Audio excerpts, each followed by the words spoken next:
कभी सोचा है कि हमारे शरीर के अंदर एक ऐसी सुपर एफिशिएंट क्लीनअप क्रू है जो चौबीसों घंटे काम करती है, वो भी बिना किसी छुट्टी के, बिना किसी शिकायत के। जी हाँ, आज हम बात करने वाले हैं इसी शानदार सिस्टम की जो चुपचाप हमारे शरीर को अंदर से एकदम साफ और परफेक्टली बैलेंस रखती है। तो आज का हमारा सफर कैसा रहेगा? सबसे पहले हम इस क्लीनअप क्रू की पहचान करेंगे, फिर इसके मेन प्लेयर्स यानी मुख्य अंगों से मिलेंगे। उसके बाद हम और गहराई में उतरेंगे, किडनी के अंदर के माइक्रोस्कोपिक दुनिया में। वहां हम समझेंगे कि यूरिन बनने का वो कमाल का प्रोसेस आखिर होता कैसे है। और आखिर में हम ये भी देखेंगे कि इस बड़े काम में और कौन-कौन से अंग मदद करते हैं। तो चलिए शुरू करते हैं पहले हिस्से से, बॉडी की क्लीनअप क्रू। देखिए, इसका काम सिर्फ कचरा बाहर फेंकना नहीं है। नहीं, इसका असली और सबसे जरूरी काम है शरीर के अंदर एक परफेक्ट बैलेंस, एक आदर्श संतुलन बनाए रखना, ताकि हर सिस्टम, हर सेल अपना काम ठीक से कर पाए। कभी सोचा है कि हम जो कुछ भी खाते पीते हैं, उसके बाद शरीर अंदर से खुद को साफ कैसे रखता है? ये एक नॉन स्टॉप प्रोसेस है जो हर पल, हर सेकंड चलता रहता है, ताकि हमारी बॉडी एक मशीन की तरह एकदम स्मूथली चलती रहे।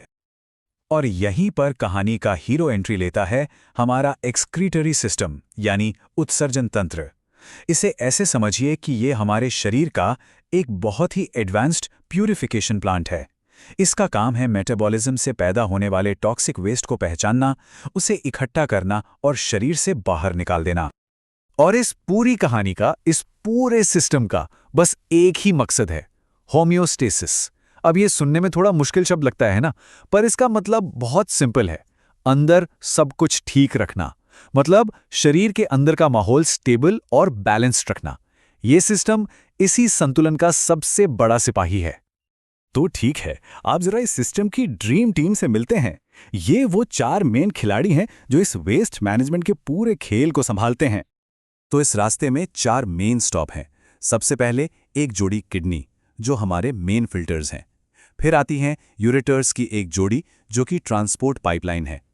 उसके बाद है यूरिनरी ब्लैडर, एक तरह का स्टोरेज टैंक।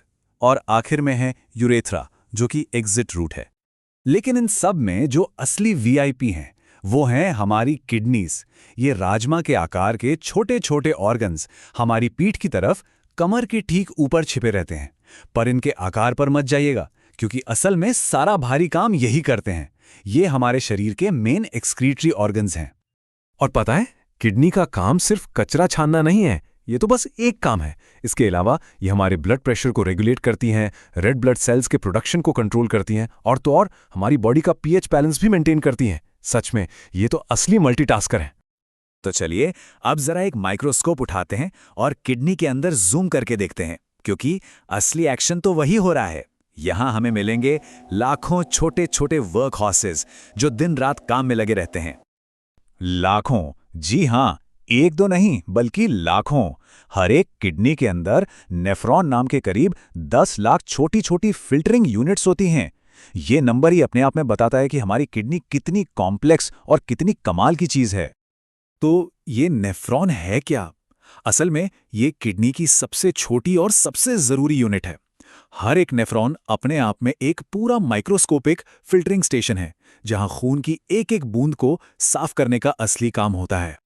अब हम उस प्रोसेस को समझेंगे जिसके बारे में हम सबने सुना तो है, पर शायद जानते नहीं हैं कि ये होता कैसे है।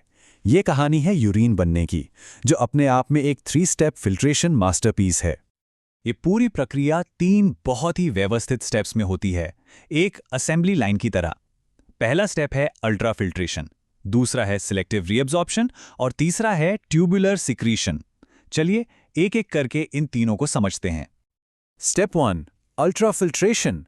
इसमें होता यह है कि खून बहुत हाई प्रेशर से नेफ्रॉन में आता है। ये प्रेशर इतना ज्यादा होता है कि पानी, नमक, ग्लूकोज और यूरिया जैसी छोटी छोटी चीजें एक बहुत महीन फिल्टर से छन जाती हैं। लेकिन जो बड़ी चीजें हैं, जैसे ब्लड सेल्स और प्रोटीन, वो पीछे ही रह जाती हैं, बिल्कुल एक चाय की छन्नी की तरह।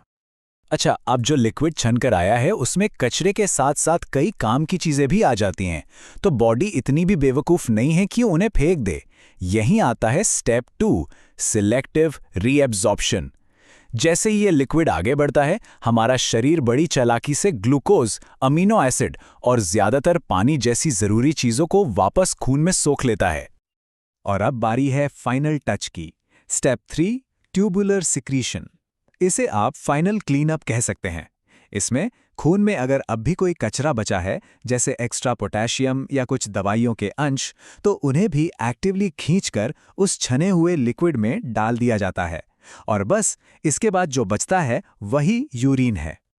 तो इस पूरे कमाल के प्रोसेस के बाद जो फाइनल प्रोडक्ट तैयार होता है, यानी यूरिन, उसमें आखिर होता क्या है? चलिए जरा इसके कॉम्पोजिशन पर एक नजर डालते हैं। देखें, यूरिन में लगभग 95% तो पानी ही होता है, लेकिन बाकी के 5% में घुला होता है वो सारा कचरा जिसे शरीर बाहर निकालना चाहता है। इसमें मेन है यूरिया, यूरिक एसिड और क्रिएटिनिन। साथ ही शरीर में जो भी एक्स्ट्रा नमक होता है वो भी इसी के जरिए बाहर निकलता है। इनमें से जो सबसे बड़ा विलन है वो है यूरिया। ये हमारे शरीर का मेन नाइट्रोजन वाला वेस्ट प्रोडक्ट है जो लिवर में अमीनो एसिड्स के टूटने से बनता है। और हमारी किडनी का सबसे बड़ा काम इसी यूरिया को पकड़कर शरीर से बाहर का रास्ता दिखाना है। पर जैसा कि मैंने कहा, किडनी इस बड़े काम में अकेली नहीं है, उसकी एक जबरदस्त सपोर्ट टीम भी है। तो अब हम सिस्टम के इन्हीं हेल्पिंग हैंड्स के बारे में जानेंगे, वो दूसरे ऑर्गन्स जो वेस्ट को खत्म करने में अपना अपना रोल निभाते हैं। तो इस एक्सटेंडेड क्लीनअप क्रू में कौन कौन है?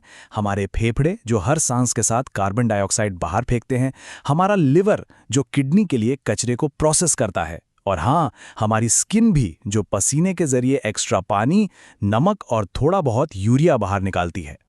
तो अगर इसे एक टेबल में देखें तो हर ऑर्गन का अपना एक खास काम है।